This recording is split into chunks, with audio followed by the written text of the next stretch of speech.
Alright, so we're back here at the old 24 valve. Just want to go over a quick mod that I did here for the crankcase breather.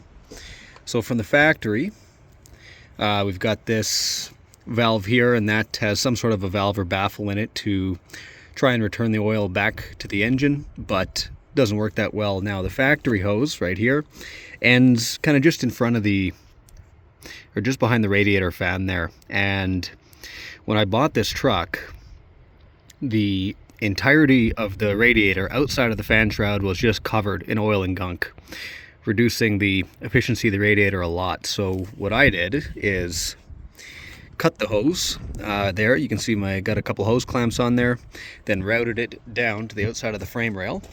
I'll show you that down here. Alright, so down here we've got a Mishimoto knockoff catch can. What I didn't want to drill a new hole in the frame, so I just sandwiched 2 plates of aluminum, clear coated them, and then attached my catch can here. So I've just got a hose barb coming down, and then you just drain that petcock every time I change the oil. Now, only problem with this catch can is it does come with a brass micron filter between the inlet and the outlet on the filter there, which is too restrictive. It gets clogged up with oil pretty quick, and then you're going to build a lot of crankcase pressure. So all I did is I drilled out that brass micron filter and put a little bit of steel wool in there just to catch some of the large oil particles.